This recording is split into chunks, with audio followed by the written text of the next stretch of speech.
राष्ट्रगाथा channel पर आने वाले सभी श्रोताओं को, दर्शकों को मेरा सादर सप्रेम नमस्कार। इस चैनल के माध्यम से भारत माता को स्वतंत्र कराने वाले ऐसे कई नायक नायिकाएं, वीर वीरांगनाएं, बहुत सारे क्रांतिकारी, हर आयु वर्ग के लोग जो भारत माँ को आज़ाद कराने के लिए लगे हुए थे, सर्वस्व न्यौछावर कर रहे थे। भारत माँ की गुलामी की बेड़ियां काटने के लिए स्वयं को कटवा रहे थे, फांसी के तख्तों पर झूल रहे थे।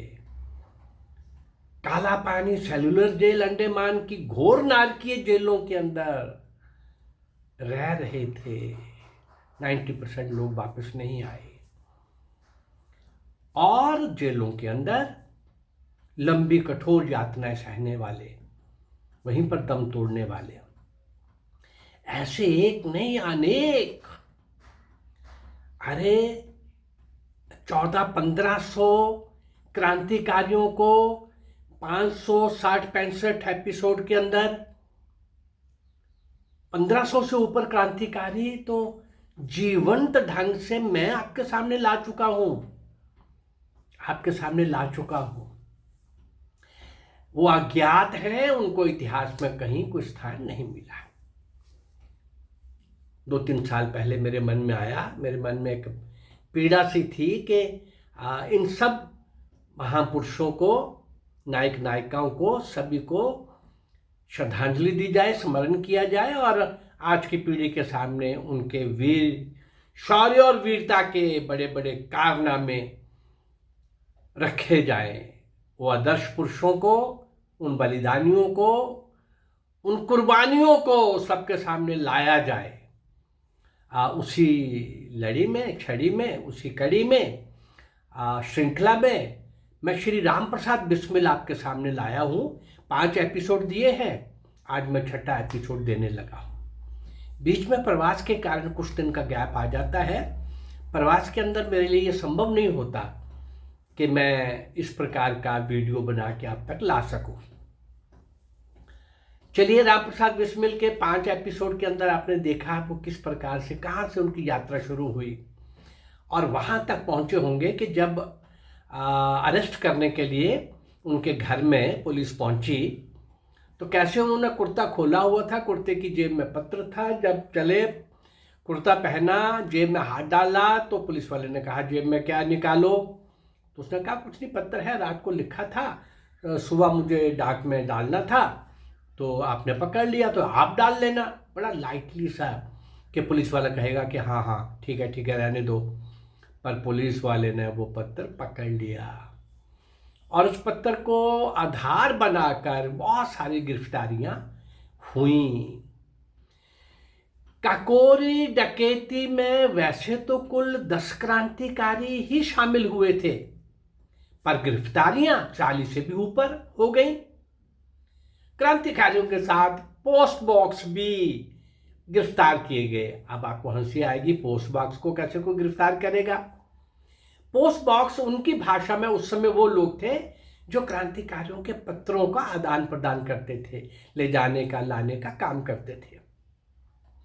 तो उनको भी गिरफ्तार कर लिया गया। ट्रेन डकैती के 3 क्रांतिकारी गिरफ्तार नहीं किए जा सके, शचींद्र नाथ बख्शी, अशफाक उल्ला खान और चंद्रशेखर आजाद। चंद्रशेखर आजाद तो कभी भी वो गिरफ्तार नहीं किए जा सके। आजीवन याद होगा, मैं आज़ाद था, मैं आज़ाद हूँ और मैं आज़ाद रहूँगा। और आपको ये भी याद होगा, इलाहाबाद, आज का प्रयागराज के बर्टन पार्क में पुलिस के साथ मुकाबले में जब उनकी सारी गोलियां खत्म हो गई तो एक गोली अपने सिर पर रखकर मैं आज़ाद था, मैं आज़ाद हूँ और मैं आज़ाद रहूँगा, अपना काम तमाम कर लिया था। अब ये 3 लोग गिरफ्तार नहीं किए जा सके थे और कुछ देर के बाद शचींद्र नाथ बख्शी और अशफाक उल्ला खां को गिरफ्तार कर लिया गया। उन पर मुकदमा चला। गिरफ्तार किए गए क्रांतिकारियों को अलग अलग जेल में रखा गया। उद्देश्य क्या था? उन्हें फुसलाकर, प्रलोभन देकर और डरा धमकाकर उनको तोड़ा फोड़ा जाए। पुलिस के अफसर नियमित रूप से क्रांतिकारियों को जेल में मिलने भी जाया करते थे। अब इसका भी उद्देश्य क्या था?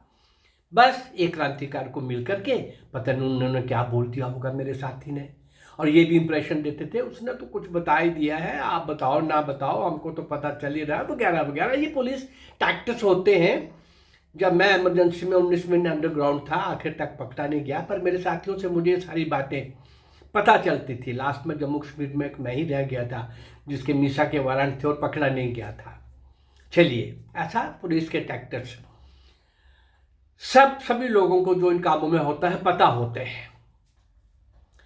तो अब पुलिस के अफसर ये सब कर रहे थे, लेकिन उनको सफलता कहीं भी नहीं मिल रही थी, कोई विशेष सफलता नहीं मिल रही थी। लेकिन नाम मैंने पहले भी 2-3 ये बताए हैं। बनारसी लाल मुख्य सरकारी गवाह बन गया और बनवारी लाल मुखबिर बन गया। इंदु भूषण मित्र भी इकबाली गवाह बन गया। प्रारंभिक छानबीन के पश्चात कुछ लोगों को छोड़ भी दिया गया और 25 क्रांतिकारियों को ककोरी षड्यंत्र कांड नाम से मुकदमे में सम्मिलित करके उन पर मुकदमा चलाया गया। मुकदमा 16 अप्रैल 1926 को दायर किया गया और उसकी सुनवाई मई 1926 से प्रारंभ हुई। क्रांतिकारियों की ओर से मुकदमा लड़ने का कुछ ज्यादा उत्साह दिख नहीं रहा था और कोई भी नहीं दिख रहा था, खुद भी वो नहीं दिख रहे थे। धीरे धीरे लोगों में राजनीतिक चेतना जागृत हुई। कुछ वरिष्ठ नेता सामने आए।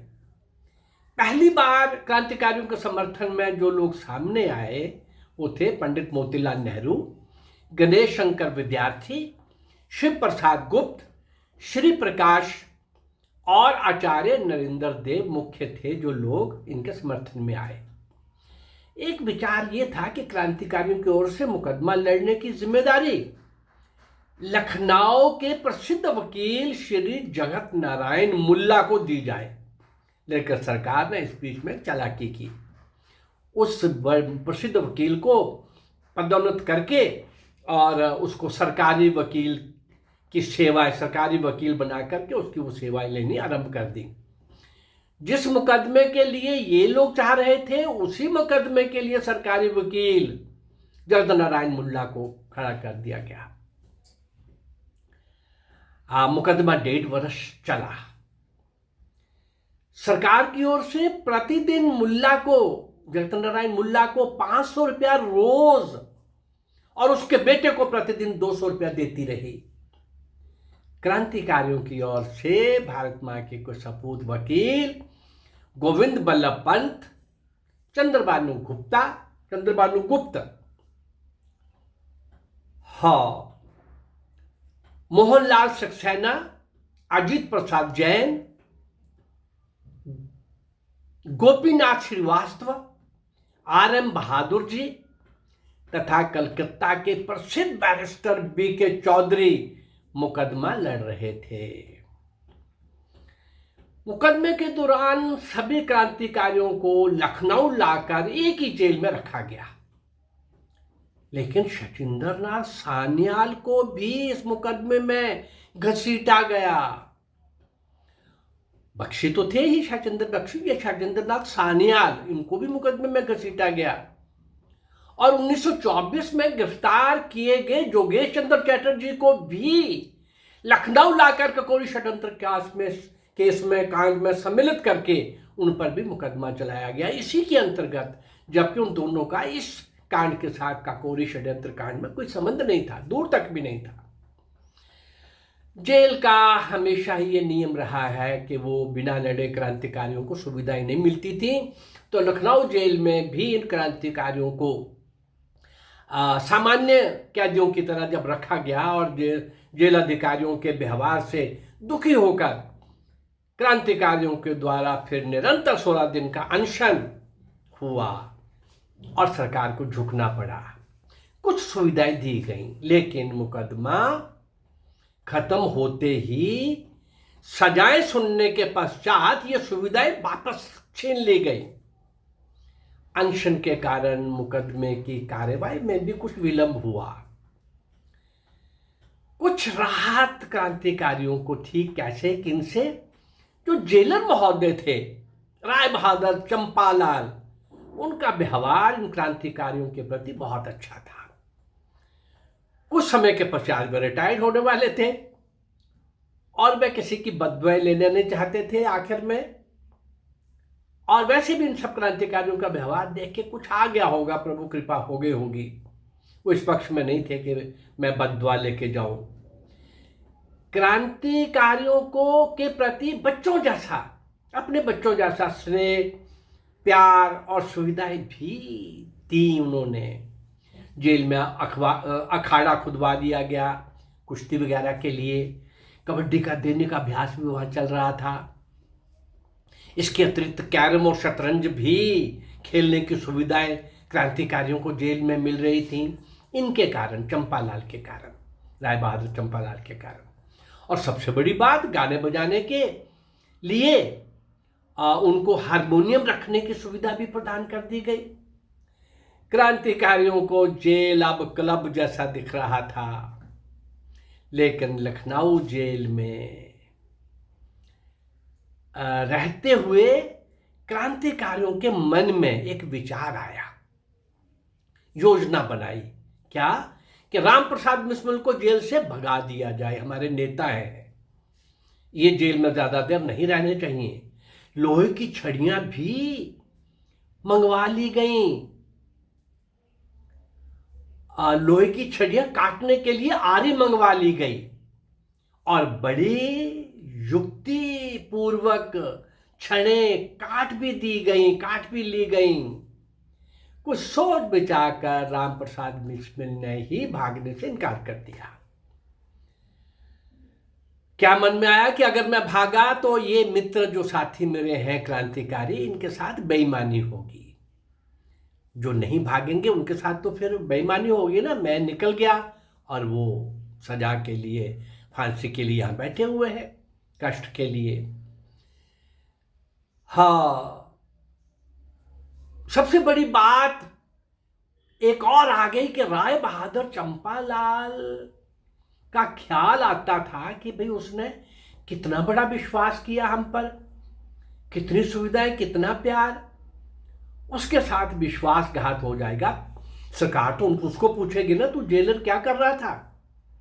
लोग छड़ें काट करके भाग गए।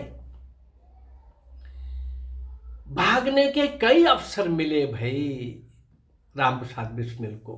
इनकी छवि कुछ इस प्रकार की थी, जब ये घर में भी पकड़े गए थे तो इनको हथकड़ी लगाकर रस्सी से बांध करके नहीं ले जाया गया, सामान्य अपने साथ चला करके लेके गए।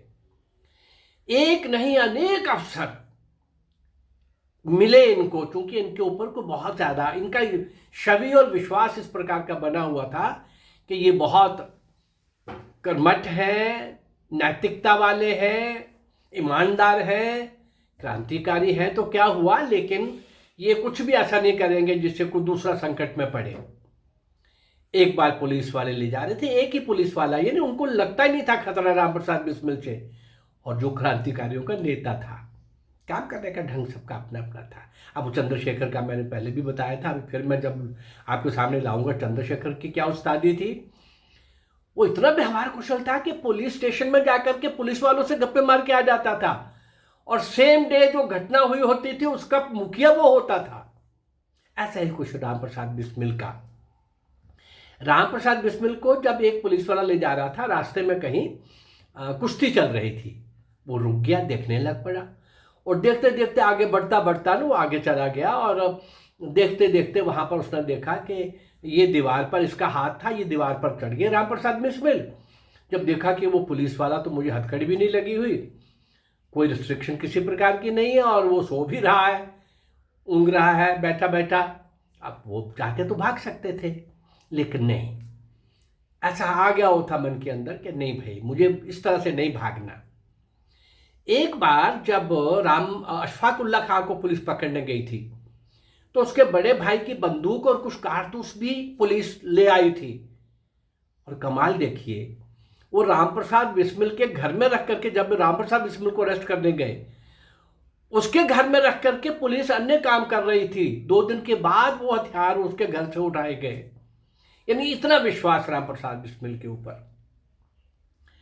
अब ये सब चल रहा था, लेकिन राम प्रसाद बिस्मिल की कहानी तो आगे अभी और बची है ना। अभी तो जेल में है। ये जेल के भागने के प्रयास, साथियों की सोच और कुछ घटनाएं मैंने आपके सामने रखी। लेकिन राम प्रसाद बिस्मिल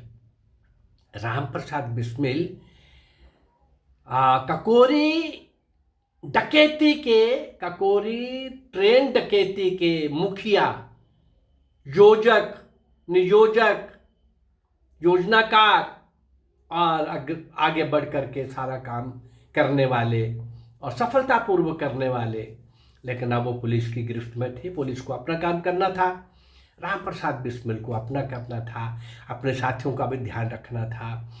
इन सब क्रांतिकारियों को जिनको सजाएं सुनानी थी, जिन पर मुकदमा चल रहा था, ये एक ही जेल में होने के कारण और भी कुछ क्या सोच रहे थे, क्या कर रहे थे, आगे ये यात्रा किस ओर जाएगी, हम इसके अगले एपिसोड में देखेंगे। अभी कम से कम 2 एपिसोड और बनेंगे इसके, कम से कम। अभी और बहुत सारे क्रांतिकारियों को, किन किन को फांसी हुई, किन को आजीवन कारावास मिला, किन को कितने साल की सजा मिली, ये सब एक एक का विवरण मैं दूंगा। नाम तो राम प्रसाद बिस्मिल के नाम से मैं ये दे रहा हूँ, कितने ही नाम इसके अंदर मैं आपको बता चुका हूँ, गिना चुका हूँ। और शायद कल के ही एपिसोड के अंदर ऐसे 15-20 क्रांतिकारियों के नाम आएंगे, जिनको ये ककोरी षड्यंत्र केस में सम्मिलित करके, बहाना बना के, जो नहीं भी थे इसके अंदर, तो भी उन सबको सजा दी गई। ऐसा सारी उन अवस्थाओं से गुजरता हुआ ये केस कैसे आगे बढ़ता है, और फांसी लगने वालों के अंदर मुखिया के रूप में सभी क्रांतिकारी एक समान होते हैं, सब देश के लिए काम कर रहे थे। लेकिन चर्चा हम राम प्रसाद बिस्मिल की कर रहे हैं। तो अगले 2 दिनों में, अगले 2 एपिसोड के अंदर हम कोशिश करेंगे कि ये विषय आप तक श्री राम प्रसाद बिस्मिल जी का क्लियर, स्पष्ट रूप से आपके सामने रखा जाए। मुझे इतना ही कहना है, इस प्रकार का जीवन जीने वाले, हमेशा मृत्यु को हथेली पर रखकर चलने वाले, 24 घंटे देश के लिए कुर्बान होने की मानसिकता रखने वाले, तैयारी कर रखने वाले, कभी भी कोई भी गोली कहीं से भी आ सकती है ऐसा सोचने वाले, और होता था ऐसे। अभी 1924 से 42 तक 18 वर्षों में ही मैं कितने क्रांतिकारी 100 से ऊपर दे चुका हूं, मोर देन 100। अभी कल तो 150 हो जाएंगे, ये इसी 18 साल में। और 190 साल में तो मैं जो आपको समय लिया है 1757 से 1947 तक का, इससे 190 साल में ही 3000 क्रांतिकारी मैं आपके सामने रखने जा रहा हूँ। और प्रसन्न के राजा दाहिर से लेकर नेताजी सुभाष चंद्र बोस तक लंबा इतिहास जब आपके सामने रखूँगा, तो आपके ध्यान में आएगा कि इन सब लोगों को जो शौर्य और वीरता के कमाल के पृष्ठ लिख रहे थे, लेकिन हमारे इतिहास में कहीं भी उनका नाम, और जिनका बताया गया कि आज़ादी उन्होंने लेके दी है, वो मक्कारी थी, वो गद्दार थे, वो दुष्ट थे, वो नीच थे, वो घटिया थे, वो बिकाऊ थे, वो चापलूस थे, वो अंग्रेजों के स्पॉन्सर्ड नेता थे। और 2-2, 4-4 दिन के सत्याग्रहियों के नाम लगा दिया गया, आज़ादी इन्होंने लेके दी। अरे जो आज़ादी के लिए लड़ मरे, और ब्रिटिश सरकार की सशक्त सेना को, सशक्त सरकार को, क्रूर सरकार को, अत्याचारी शोषक सरकार को सशस्त्र चुनौती देते रहे, उनका नाम ही कहीं नहीं। उनका नाम आपके सामने लाता हुआ आज का ये एपिसोड में यहीं समाप्त करता हूं। अगर ये मेरा प्रयास आपको अच्छा लग रहा है तो इस चैनल को लाइक करिए, सब्सक्राइब करिए और शेयर करिए। नमस्कार, जय भारत, धन्यवाद।